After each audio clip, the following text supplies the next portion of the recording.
This is, the 10th, I guess it is, something like session on the Course in Miracles, and we call it Miracles in Manhattan. We're going through the entire textbook of the Course in Miracles, one chapter per month. I hope that you're all reading along with me. Each chapter, in fact, is maybe not just reading each chapter, but also studying each chapter. Kind of getting into it and getting into. Jon said to me when he came in that he keeps reading it and keeps going to this suddenly realizes there's this whole other dimension that's there in the Course, and that just keeps happening. I think that will just continue for all of us until you're done. I mean, literally, you're cooked. By that I really mean that you're home. Well done. Yes, very, very well done. And ready to go home. It's really also it's really, really nice to see that some old friends are here today. I just, if you don't mind my saying, Billy Diggs over here. Billy has been teaching a Course in Miracles in the village here for what, 20 years now? At least 20 years, right? Although I guess you don't have a class at the moment, though. No, but has used to come to our services when we were up at Cami Hall on 57th and 7th back in the 90s, which was wonderful, and some other nice friends as well from there. I just want to make one kind of request as I was looking back over what we did last time, which I did mention in the announcements there, and that is there was quite a lot of discussion last time, which is really good. Somebody said to me, I really appreciate the fact that there's the opportunity for so much discussion, and I do too. I think it should be there, and we'll have that. But I'd like to request that as we begin each session, that you kind of give me like 20 minutes or 30 minutes or something to kind of do a basic presentation. I think it's part of the teacher in me that kind of wants to get through the whole chapter if we can, and we almost never get through the whole chapter. It's one of the reasons that I kind of do a little outline of the chapter. I kind of go through and pick out passages which are meaningful or say something to me, and you can do the same thing. Although some of you probably would pick different passages, but we may pick some of the same passages as well, and that's kind of fun when we do. Now, there's a couple of instances in this particular section where I'm going to actually say to you, what do you think this means? This is a course in miracles. This is a class, at least that's the way I look at it. This is a classroom. And so we are students, and we are studying, and we are trying to understand something which is not really of an intellectual dimension, although we have words and a textbook and a teacher's manual and all that kind of things that look like they go along with a class. But this is really an attempt to try to get us to real knowledge, capital K knowledge, which has nothing to do with the accumulation of information or facts. We're really trying to remember home, God, truth, reality, all these words which are synonyms that we can use together here. Actually, that's what we're actually doing here. I don't mean just the 50 or so of us that are in this room, but everyone that's on this planet. I'm sure that everyone is at some point or another, probably many times in your life, you say, what the hell and how the hell did I get here, and what am I doing here, and how did I get into this body, and how did I get those parents, and how did I get born in that place? And none of this, the Course would say, is any accident at all. Nor are any of the experiences that we have in these encounters with life. And I think the primary encounter is the encounter that we have with each other in terms of working out this thing we call relationships. And the Course is very, very challenging because it's asking us to really realize and accept that there is literally no difference between us. We have different bodies and different colors and different sexes and different sizes, and that's just stuff that's on the outside. There's only one spirit, literally, one spirit, and we're a part of that one spirit. And that's really what we're remembering. The Course would say that what has happened is that we have become fractured, split, broken, divided, to the point where we think that we are separate, isolated individuals, which also causes us to experience depression and loneliness and sadness, and just leaves us with more questions than it does provide us with any kinds of answers. So that's the thing that we're trying to get back to. That's the thing that we're trying to remember all the time. So when you're doing the Course, and we're really, really lucky. I just think that we are so super lucky to have this book. And I know that all of you who are, quote, serious students of A Course in Miracles, and even if you're not serious, I'll explain what I mean by serious as I kind of go along by this. There's Dylan taught Course in Miracles as well, if you know that. But I mean, those who are really know that there's an answer here, and you keep digging deeper to get more and more clarity about that, probably means that you don't only read it once. It's like every once in a while I'll go someplace and I'll meet somebody and I'll mention a Course and maybe, oh, I did that. So, well, good. And I took a class on that. Okay, great. If we did it, then you're done, and and you're enlightened, and you can go home, and you don't need to be here anymore. And actually, as you all know, I think that that's actually what's happened to our good friend Ken. I think he got it so. He got the mind so completely realigned with the mind that it was not really possible to hold on to the body much anymore. The Course really says that in the Manual for Teachers, section 26. There's a paragraph that says that very, very clearly. The body would not be long maintained. And we know that from the stories of people who've had near-death experiences that on the whole, they do not want to come back. And even in those cases where they do, they always come back because they have some sort of mission. There's something, and I think if I ever met anybody that had a mission, it was Ken.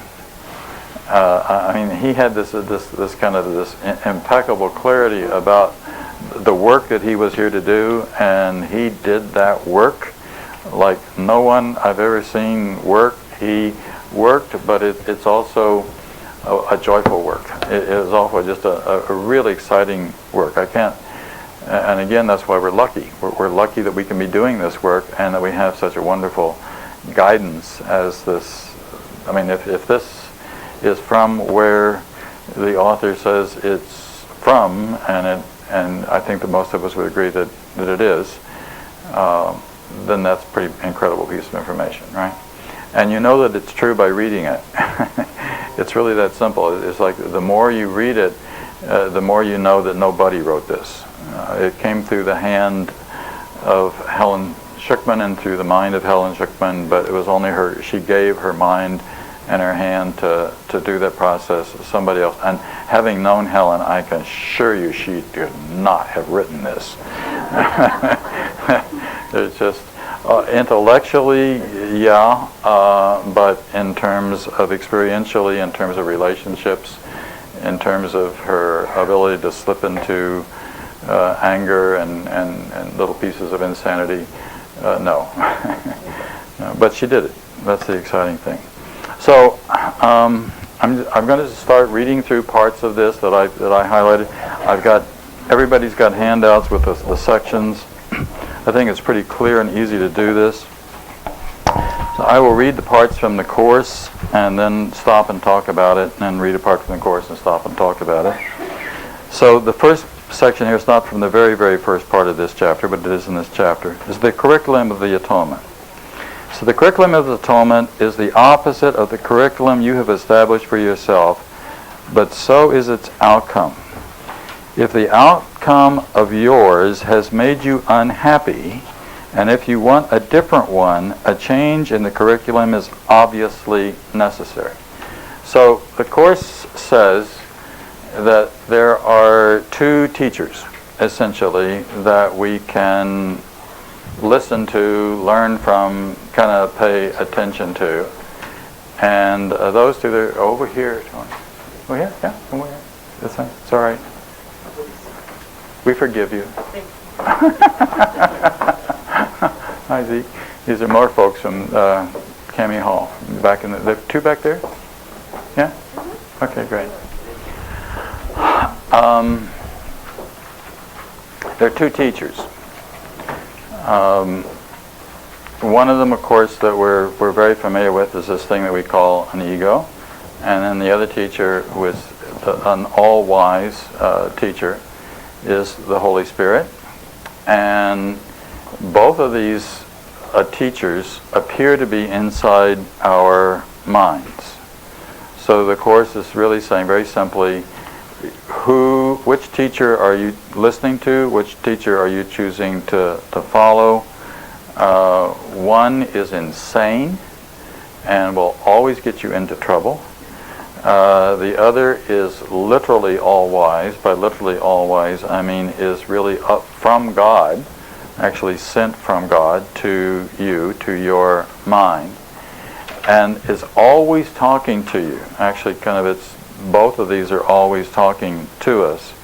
So our job becomes one of then training the mind. So that's why we call this is a course in mind training. So we are training ourselves to learn how to switch teachers from this insane ego, which rules this world and has always ruled this world, and actually always will rule this world, because this is not a real world, which is, we're getting into the metaphysics now, which gets us really kind of exciting. The only world that there could possibly be, which is real, would be God's world, or heaven, or other synonyms, that reality, truth, whatever other synonym that you would like to use for that, right?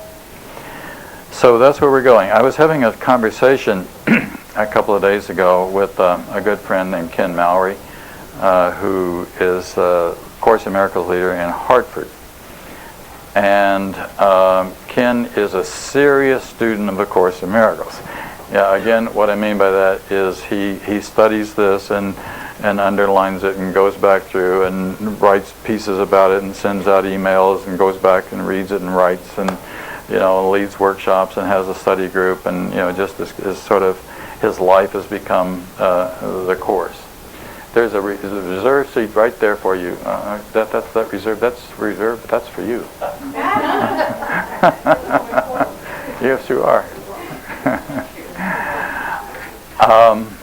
So back to the teachers.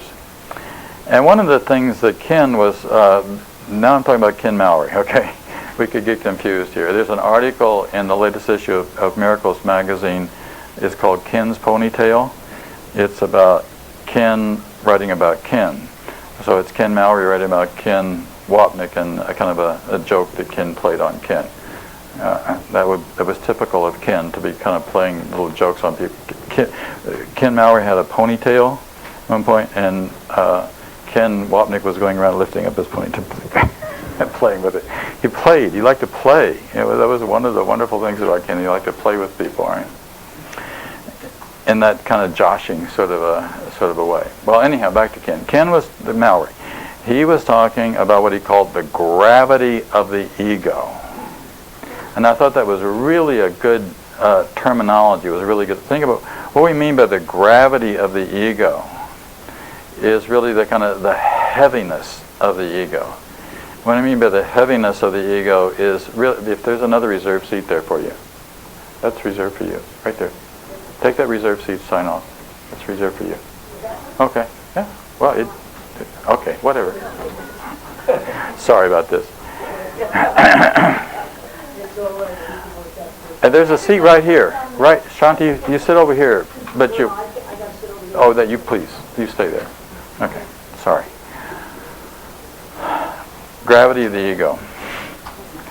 You all know what I'm talking about. It's like there's this thing. You pay attention to the Holy Spirit sometimes. Okay? So sometimes you're very clear and you follow this voice and you follow the guidance, and it's kind of clear to know when you're following it because you feel good. And not only do you feel good, you also get to be happy. And life has meaning for you. And the relationships are and all the encounters are meaningful encounters, and you feel like you're on track and doing the kind of thing that you're supposed to be doing in the world. And then there are these other times when you just get pulled down.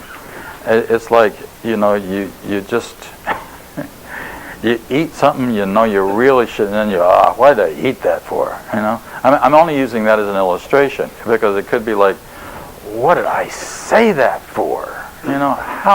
What was I thinking? God almighty, and I got pissed off about that. Why did I let myself get angry about that? Why did I get into this attack mode with whoever it is that I got in? And why can't I let go of it? And that's all ego, right? That's all the ego stuff. That's what I mean by the gravity of it. That kind of pulls us down and sucks us down, and makes us depressed. And so the challenge of doing the course is really the challenge of consistently making the right choice, following the decision maker. And this takes practice. I think the course is hard to do. It's easy and it's hard at the same time.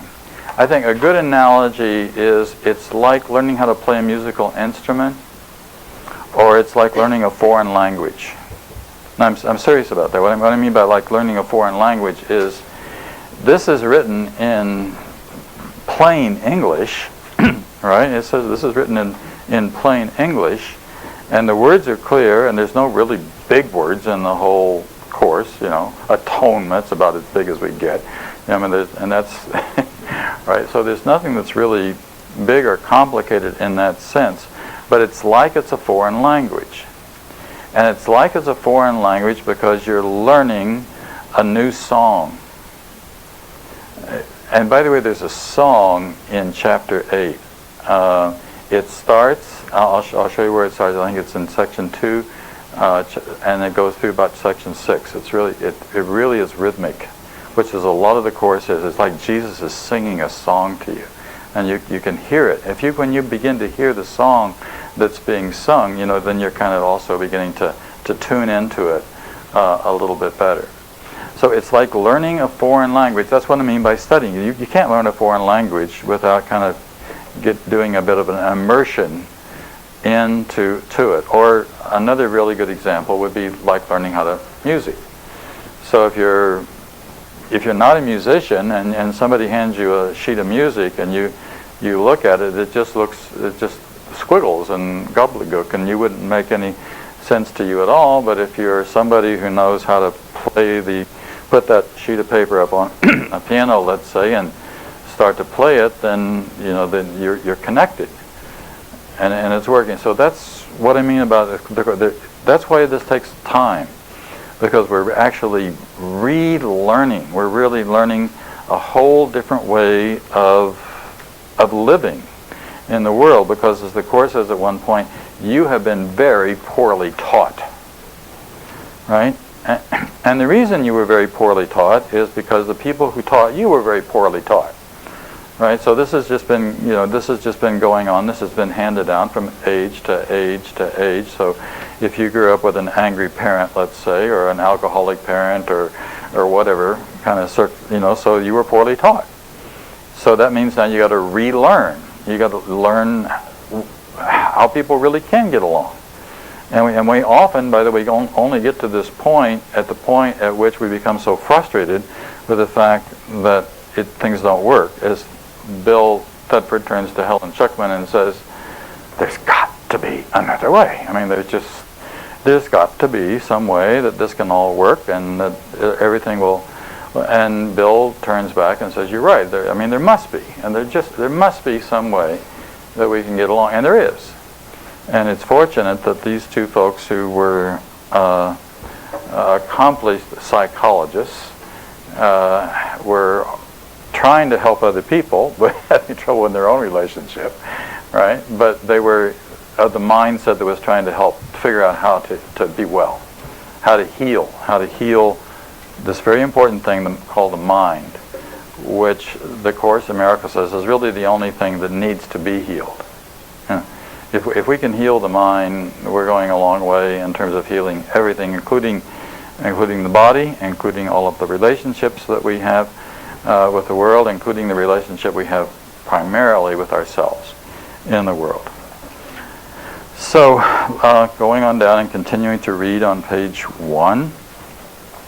The Holy Spirit's curriculum is never depressing because it is a curriculum of joy, which I said a moment ago is like one of the ways that you know you're doing the curriculum correctly is that you will feel good about it. That's what I think happened with John this week, as you were saying, as you were reading, and it sort of started speaking to you in such a way that you got joy out of it, all right? And the same thing with Brad, what you told me in the car coming down. There's some real incredible joy in that.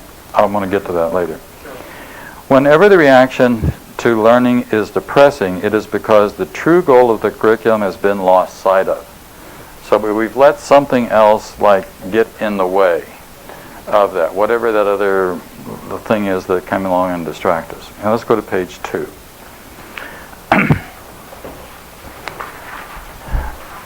His voice will direct you very specifically. You will be told all you need to know. I think that's one of the principles. Principle number 4 from the 50 Miracles principles. And what's so incredible about that is that you will be told very specifically. So if you're really paying attention, and there'll be times that you'll know this, that you will be given these exact directions. But again, you got to be paying attention, and you kind of know when you don't pay attention. I mean, you get a very clear kind of guidance, and then the gravity of the ego will pull you down, and you won't follow the direction. And then when you don't follow the direction, you get to be pissed at yourself, right? You get to be angry with yourself because why didn't I do what I was asking me? There's actually a line in the Course that says, why don't you do what I'm asking you to do so you can hear my voice even better? That's why it's a practice. It's like practicing the piano, practicing practice. So the more I can pay attention, the more I do what I'm being asked to do, then the easier it gets to do what I'm being asked to do, and the happier I am, and you know that you're getting, at the same time that gravity's there in the background, kind of gnawing at us to pull us back again. Going on to the next section. Your past learning must have taught you the wrong thing, simply because it's not making you happy. On this basis alone, its value should be questioned. If learning aims at change, and that is always its purpose, are you satisfied with the change your learning has brought you?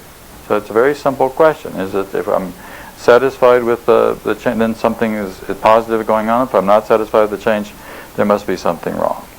Dissatisfaction with learning outcomes is a sign of learning failure, since it means you did not get what you wanted. So you're not really happy. In other words, you're not really getting happy as a result of the choices that you've made. So you need to choose once again.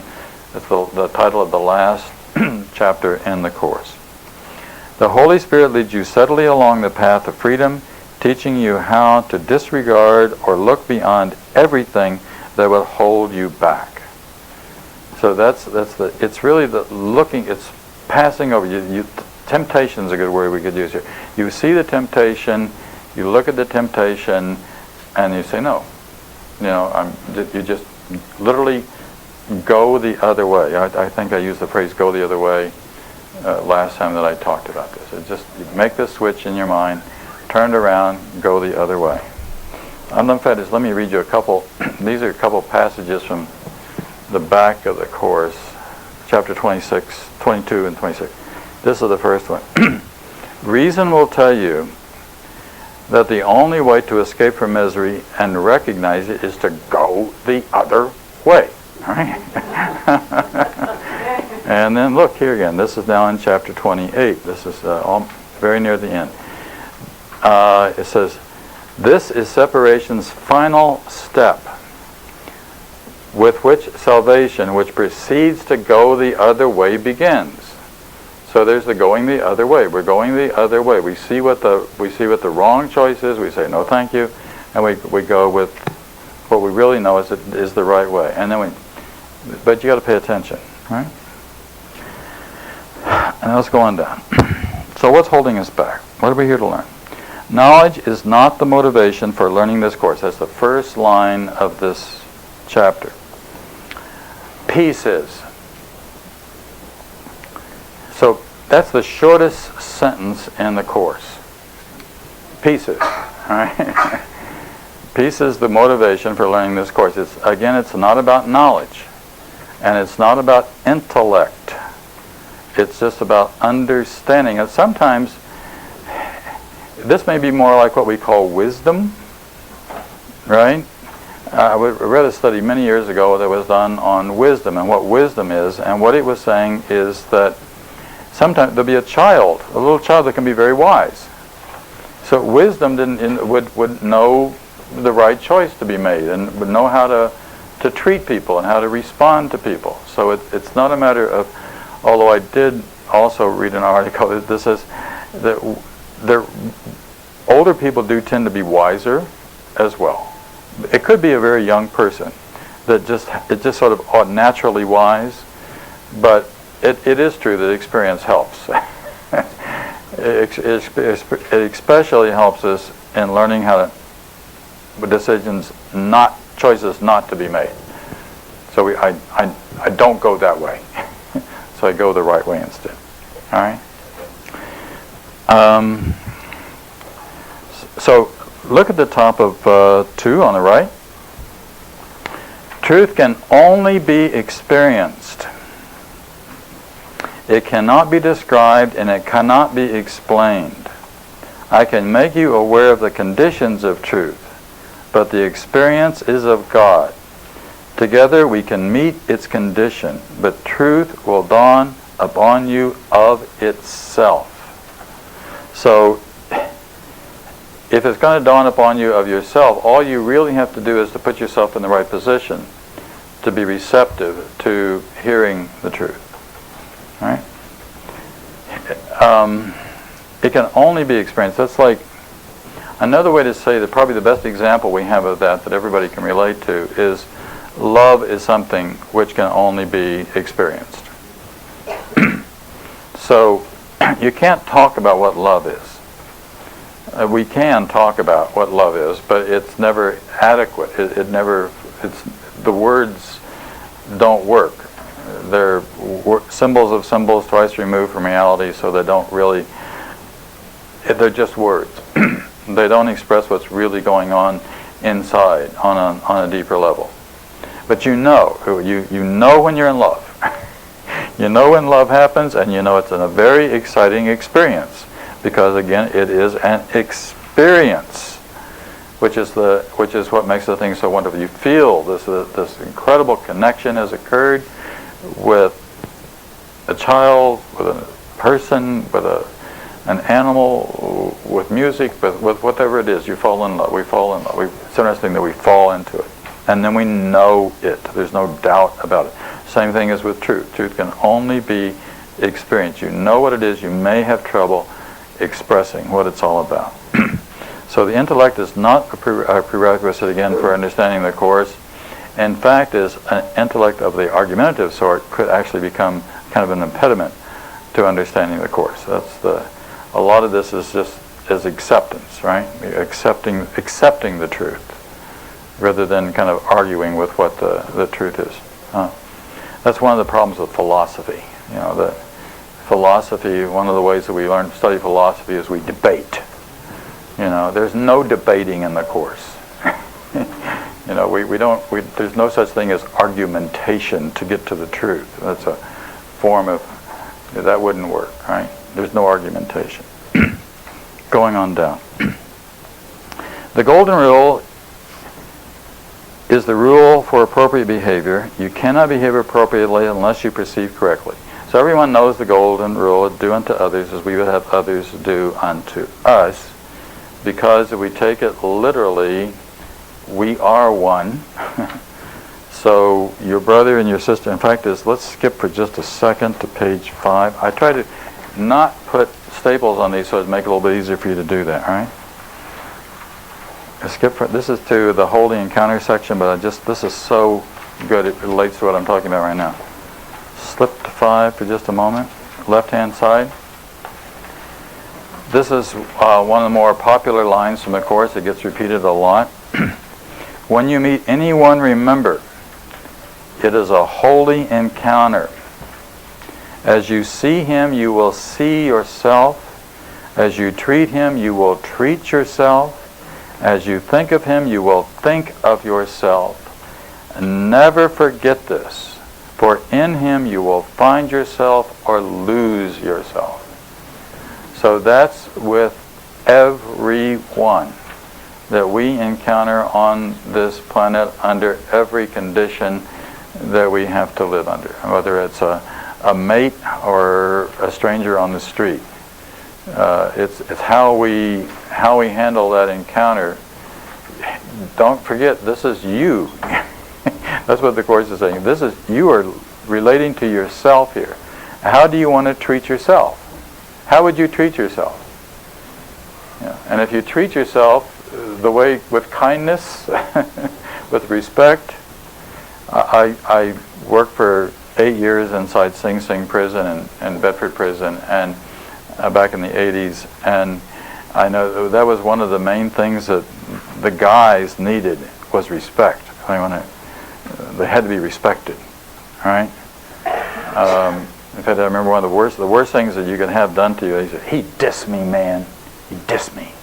You know, nobody wants to be dissed, right? Disrespected. There's a soul inside everyone that's going to be there. So we pay attention, right? And again, I love the definition of Jesus that appears in the Course. I'll repeat it for those who. Jesus was a man who saw the face of Christ in all of his brothers and sisters, and remembered God. How do you remember God? By seeing the face of Christ in all of his brothers and sisters. And sometimes that brother or that sister may be one of the least of these, my brothers. You know, it may be the guy who's asking for money on the street corner or whatever. But the face of Christ is in there, especially if I'm willing to be receptive of it, and which means that I get to see myself. Okay. So, back to 2 again, okay? And let's go to the bottom of 2. At the very, very bottom of 2, on the right. You do not have to seek reality. It will seek you and find you when you meet its conditions. Isn't that great? You do not have to seek reality. So it's going to come to you. But again, the thing is, you have to be prepared for it. We have to make ourselves ready for it, and then it comes automatically, which is what's nice. There's nothing you have to do except get ready. And that's really what we're doing, I think, in this whole course, is we're getting ready to go home. The next book that I'm beginning to work on is about death and heaven and A Course in Miracles. And I think there's going to be one of the end chapters in that book is going to be about getting ready to go home. We're always getting ready to go home, but literally getting ready to go home. In fact, I want to tell you about a really interesting experience from this past week. And I have a friend who lives in Bangor, Maine, his name is Dr. Rod Schobert. Rod is a serious student of A Course in Miracles. But he really studies the Course. He reads it and does all that, all the underlying bit, and meditates, sometimes as much as 2 hours at a time. Right? And he reads a lot of Kin and listens to a lot of Kin stuff, etc. And he was an ER doc for 15 years, up until about 2 years ago, at which point he reached whatever just about every ER doc reaches, which is burnout. you just you can't just put those hours in and keep doing that forever, right? So he got a job as a supervisor, the medical supervisor, for 4 nursing homes in Bangor, Maine, with over about 350 or so patients. So he's signing death certificates almost every day, right? With a job like that, right? And he sent me an email. I'm going to read you an email. I asked permission of him to do this. He was one know if it'd be live stream. We're not live stream, but he'll see this. This email came in last Sunday, a week ago today. There's 2, but I want to read you the first one. He's really good about sharing these experiences with me. I thought I would share this experience with you. Yesterday, a man was dying, and as I held his hand with his wife, I felt the need to pray for him. He's having a hard death full of fear and guilt. I did not know what to say, so I stepped aside, and a beautiful prayer came out. He stepped aside. Right? The words were so beautiful, I cannot describe them. I mean, how beautiful they were. And then this is what came out of his mouth, right? Out of love you were born, free to create and explore this life, and now it's time to return to spirit, to love and peace. Forever you are sinless and free of guilt, for I have loved you always. The memories of your life will end with this body and the trouble you no more. Your light will shine again because you are still one with me. That's the prayer, right? And then he goes on to say, Christ touched me on the shoulder as he was talking through me and said, you have done your job. He will take it from here and help Roger get home. Roger relaxed, as did his wife. Forgiveness is so amazing because I too am touched by this experience. When it flows through me like this, I feel profound love. This guy's got a great job. This is grace. This is love. This is peace. And together, when I let them flow through me, this experience becomes knowledge. I remember God, and I know that I too am sinless, guiltless, and free. There are no shadows of doubt anymore. Roger taught me this. Today, I woke in peace, and for the first time, the world looked different. I know God, and I see God in everything. I have relaxed so much and no longer feel connected to the world. I am no longer concerned about the world, for I feel loved by God at the deepest level. I see God all around me, and everything looks clean. Peace has come, not with thunder and bright lights, but with a gentle touch on my shoulder and a whisper in my ear, you too are loved. Such a wonder, such a blessing to know in my heart that I am loved. I will keep sharing this gift with those around me because the love is so beautiful. I want to give this gift to everyone I meet so that they too can feel this gentle hand on their shoulder and hear this whisper of love for them. So this is someone who's really taking this work seriously, right? I mean, he's living it. He's living the Course in Miracles, right? and he's doing it. Now, just a second. That was on Sunday. Second email, Thursday morning, okay? Hello, John. My patient that I told you about last week died today at noon. After my last visit, the one I had shared with you, he became very peaceful. His wife said he returned to the man she fell in love with when they first met 30 years ago. She said he was able to let go of a lot of baggage and was also able to forgive her for her mistakes, and was at peace with his own. Isn't this a beautiful miracle? No matter where we are in our life's journey, as long as we wake up at some point, the rest does not matter. That's a great line. Isn't that great? No matter where we are on our life's journey, as long as we wake up at some point, the rest does not matter. The rest is just like you let go. You just let go of all that. There's nothing there to hold on to. There's no world. That's why there's no world. There's no world to hold on to. There's no grievances to hold on to. It's all gone.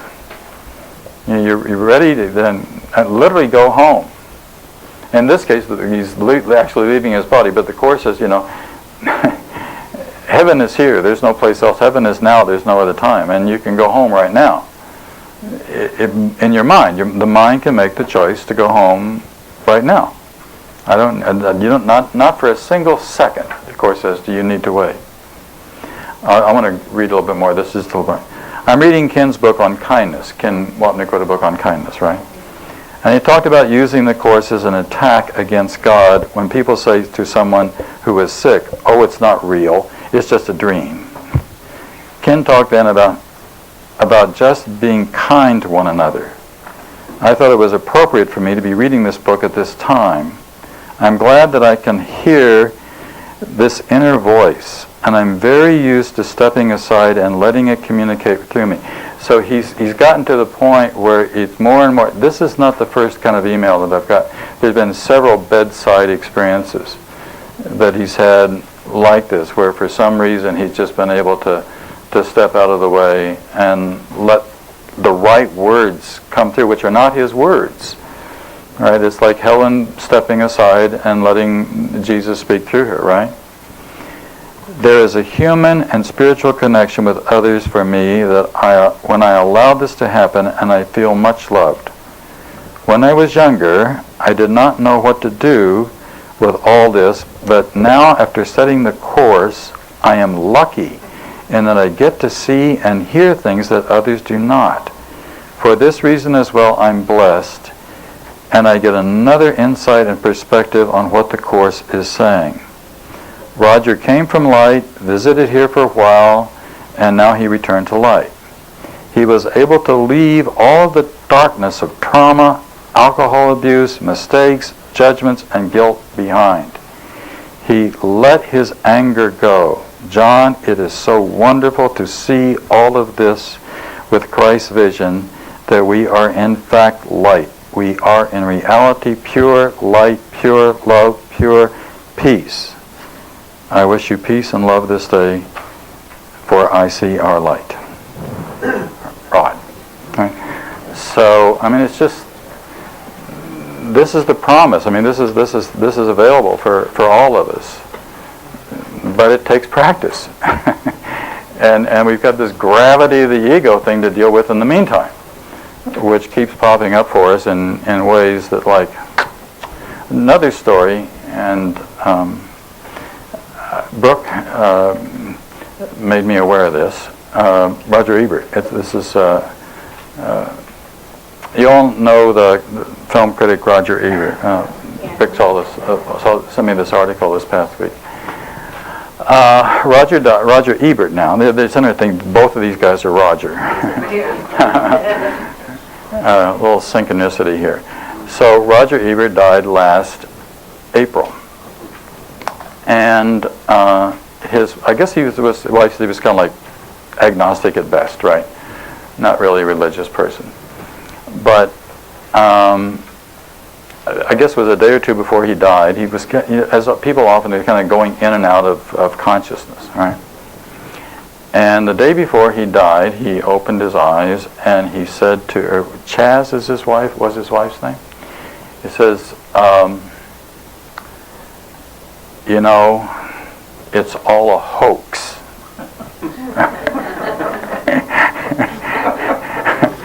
And she says, what? What's a hoax? He says, the world. The world's a hoax. Isn't it remarkable how we get really close, you see it, you just kind of see through that crack in the cosmic egg, and you see the joke, you know, which is ourselves. And then he went on to describe, which I've written it down here somewhere in this article. Oh, it's on page 3, on the right-hand side. It's all an elaborate hoax. See that section there? The world is a hoax. He said it was an illusion. He described, she said, his experience of heaven as a place where the past, present, and future were happening simultaneously. Now, if you read Anita Moorjani's Dying to Be Me, or if you read Eben Alexander's Proof of Heaven, they both say exactly the same thing. And the Course in Miracles says exactly the same thing. So here is that we have all of this this tremendous proof of people who keep having these breakthroughs and insights very near death. And in Roger's case, of course, he did die. He left. And the others came back and told us this, and the Course is telling us the same thing. And this is often what happens in mystical experiences too. You kind of see this. So we are going to take a break in a few minutes. Did you want to? No, you passed. All right. I'll stop if there are any questions at this point. Yes, Christian. Oh yeah. Actually, for the sake of the camera, if you don't mind. Okay. And actually, if you don't mind standing when you ask a question, because it's going on to YouTube. What happens to suicides?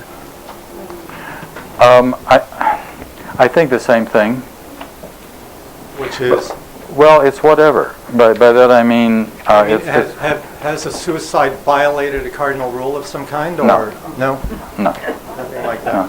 I think suicides, personally, I think suicides are exceedingly sensitive people who had a lot of trouble with this world. Who had a lot of trouble with, quote, the reality of this world, partly knowing often that it's not reality, but also not. The rest of us learn how to kind of adjust to the non-reality of what we call reality. Does that make sense? Yeah. Okay, so we learn how to adjust to the non-reality of what we call reality. We learn appropriate social behavior, for example, right? But very often the suicide doesn't see a way, doesn't see how to work it in this world. And the only way that seems to be is to just leave it. Well, I'm asking because a little over 2 years ago, my 24-year-old niece committed suicide in the most horrific way. I mean, there was a message in the drama of the suicide. Right. Yeah. And Sure. And it There always really is. tore everybody apart. Of course. Yeah. Right. So. I think we have a lot of sympathy for suicides because it's really, really tough. Remember the psychologist Artie Lang? Some of you, there's a few psychologists in the room. We're not even. Lang thought that schizophrenia, in part, was just because for people who just couldn't adjust to the hoax that is this world. You know, you're trying to live in an insane world. And they couldn't live in an insane world. So the rest of us, we kind of learn how to live in an insane world. At the same time we're living in the insane world, we realize that there's something amiss, there's something that's not quite right about the whole thing. But we go ahead and do it, leaving us feeling a little uncomfortable. But what's wonderful is that the Course says, no, there's a way that you can actually live here and be comfortable.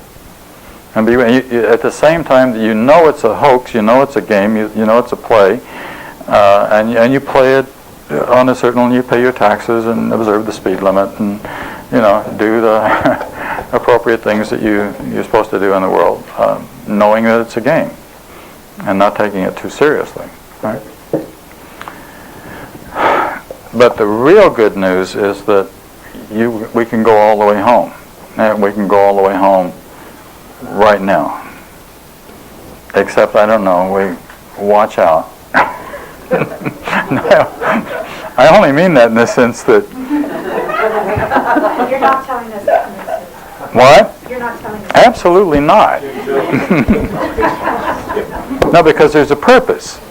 I mean, if this is a school and this is a classroom, our job is to graduate and is to learn the lesson that we're here to learn. And the best way that you can graduate is by getting out of here correctly, right? I mean, going home to God again, or giving the mind back to God again. And once you give the mind back to God again, then you're home.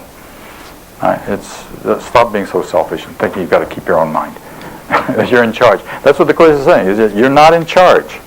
Now, we'll talk about this after the break because there's a really interesting paradox here about free will. Lily Cats and then... Oh, yes, Mike for Lily Cats. Oh, over here? We've got another mic. You want to be in charge of the mic on this side of the room, Brad? Please stand up if you can and let the people see you on. I think there is Kind of look around. This way, both of us. That's good. That's good. All right, you're good. I think there was a part in the course where it says that we choose the curriculum, or we choose the Right. lessons that we're going to take, and Right. sometimes maybe you picked something that was too hard and you couldn't do it, and that was an explanation. That's At one interesting. time. Did everybody hear what she said? Okay. That it may be seeing how this is, that we pick a lesson that's a little too hard, and therefore it becomes too difficult for us, so we just can't figure out how to handle it. True, and in which case some people go crazy, because they don't know what else to do. I mean, there's just, they can't live in this world, and they don't adjust like we adjust to the insanity. Right? Okay. And yes. Just quickly, I'm loud, so I have the other thing. Wapnick actually has a thing. I didn't feel like listening to it, but I've listened to so many of his videos, and he has a thing on suicide if you want. Oh, yes. I just didn't want to. Is it a YouTube or is it a YouTube? So you can just easily get it. Yeah, good. That would be a good idea to do that. Yeah. That's exactly what I was just going to comment on. No. I wanted to reflect on what you said about, what happens with suicide. And I've had a number of friends commit suicide. And it is something that I take great sympathy for and have great understanding about. But in truth, Liz Cronkite, as well as Ken Wapnick, ask the only question to ask for all questions is who's asking. So if we're asking a question like what happens with suicide, who's asking that question is always going to be the ego, because God would tell us there is no death. So it's the healing that needs to take place with that question is in our own mind, rather than asking what happens to suicide out there. So it's sort of a loving way to approach something like that, like if thinking of a loved one committed suicide, reflecting on the truth within, God tells us there is no death, so there was never a body to be taken. Very good. Right. And that bell chiming means it's 2:30. We've run an hour. We'll take a 10-minute break.